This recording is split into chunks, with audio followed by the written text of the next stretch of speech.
નમસ્કાર, મારું નામ લડવા આશિયાનાબેન નામભાઈ છે. હું ધોરણ 8માં અભ્યાસ કરું છું. મારી શાળાનું નામ જામલા પ્રાથમિક શાળા છે.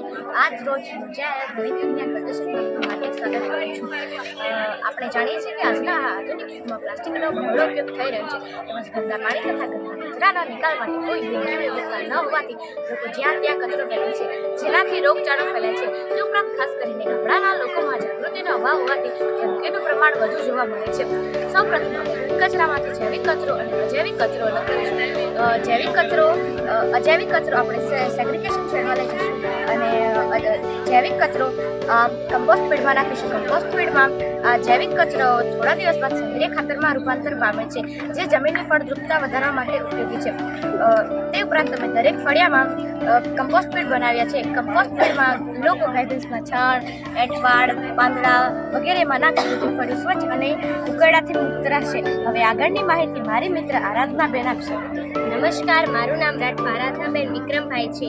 મારી મિત્રએ તમને ઘન કચરાના નિકાલ માટે જણાવ્યું. હવે હું તમને લિક્વિડ વેસ્ટના મેનેજમેન્ટ, પ્રવાહી કચરાના વ્યવસ્થાપન વિશે માહિતી આપીશ. સૌપ્રથમ તો આપણે જાણીએ છીએ કે જાહેર શૌચાલયનું નિર્માણ ગ્રામ પંચાયત દ્વારા કરવામાં આવેલ છે. અહીં ગંદા પાણીના નિકાલ ગ્રે વોટર ટ્રીટમેન્ટ પ્લાન્ટમાં કરવામાં આવે છે અને તેને ફરીથી ઉપયોગમાં લઈ શકાય તે માટે કરવામાં આવે છે. તે ઉપરાંત કે દરેક ફળિયામાં કે જ્યાં હેન્ડપંપની સુવિધા છે ત્યાં વ્યક્તિગત સોકેટ બનાવ્યા છે, જેમાં ગંદા પાણીનો નિકાલ થઈ પાણી જમીનમાં ઉતરશે અને ફળિયું સ્વચ્છ રહેશે.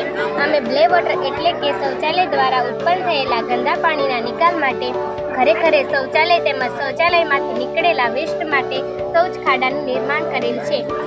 આમ કચરાના કલેક્શન, વર્ગીકરણ વગેરેની પ્રક્રિયાઓ દ્વારા આપણે આપણા ગામને મોડેલ ગામ, સ્વચ્છ ગામ બનાવી શકીએ છીએ.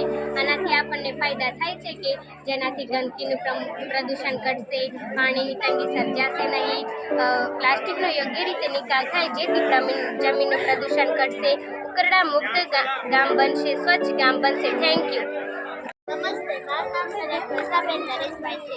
નમસ્તે, મારું નામ રાઠવા બંસરીબેન મોહનભાઈ છે. મારી શાળાનું નામ ધંધોડા ગ્રુપ પ્રાથમિક શાળા છે. અમે વિભાગે ખોરાક, આરોગ્ય, સ્વચ્છતામાં કૃતિ લઈને આવ્યા છીએ. અમારી કૃતિનું નામ છે હેલ્ધી લાઈફસ્ટાઈલ, એટલે કે આરોગ્યપ્રદ જીવનશૈલી. આપણે જાણીએ છીએ કે આપણા રોજિંદા જીવનમાં ઘણી બધી સમસ્યાઓ ઉદ્ભવે છે, જેમ કે બીપી, સુગર, થાક લાગવો, મોટાપો, તણાવ. આ બધી સામાન્ય સમસ્યા થઈ ગઈ છે. આ બધી સામાન્ય સમસ્યાનું એક કારણ જે છે કે અનિયમિતતા. આ અનિયમિતતા એ આપણા રોજિંદા જીવનની દોડધામમાં ગુસ્સાત આવે એવા આપણા શરીરનું દરકાર કરવાનું ભૂલી ગયા છીએ.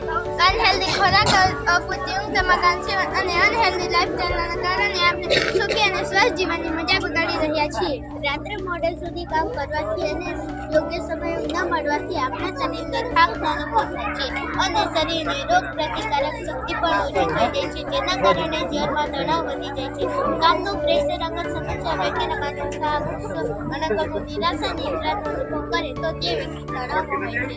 આ તણાવના કારણે અનેક પ્રકારના રોગોને આપણા શરીરમાં ઘર કરવાનો મોકો મળ્યો છે, જેમ કે એસિડિટી, ગેસ, કબજિયાત, પેટ તથા માથાનો દુખાવો અને મોટાપો જેવી સમસ્યા સર્જાય છે. જેમાં મોટાપો કે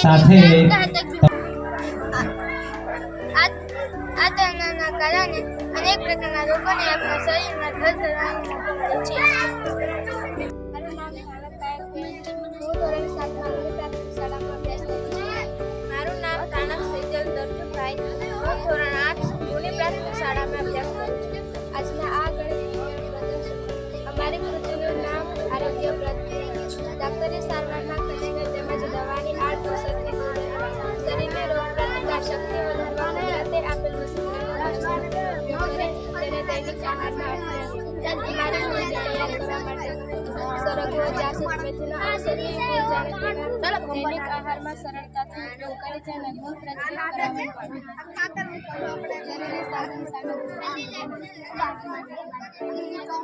શેકેલા મેથીના દાણા, લીંબુ, સરગવાના પાનના પાણી, ખાંડ, તજ, મધ, દૂધ.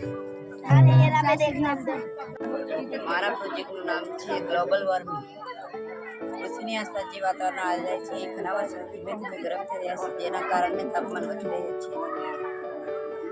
વાહનો અને ફેક્ટરીમાં કારખાનામાં નીકળતા ધુમાડા પર પ્રદૂષણ ફેલાઈ રહ્યું છે, જેના કારણે ઓઝોન વાયુમાં કાણા પડી ગયા છે.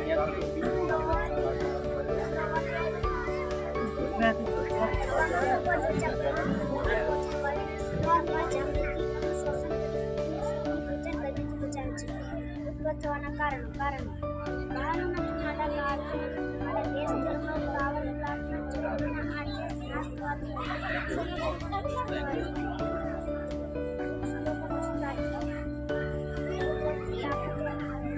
છે જેનાથી વાવાઝોડું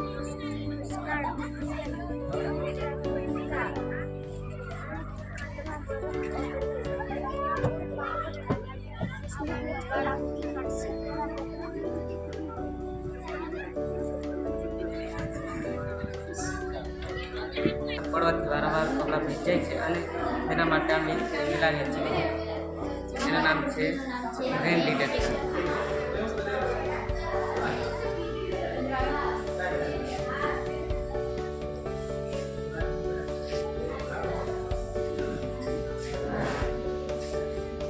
જ્યારે વરસાદ આવે ત્યારે આપણે એને કપડાં અંદર જતા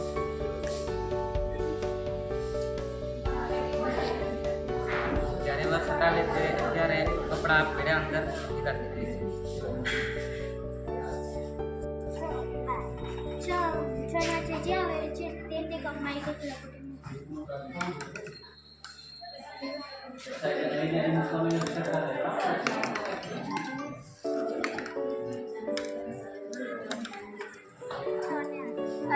જે આવે છે તે કપમાં એક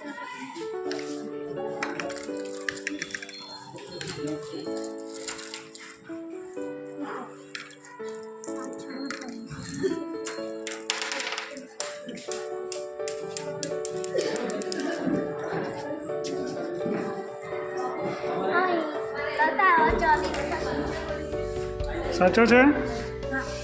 ઓકે, સરસ.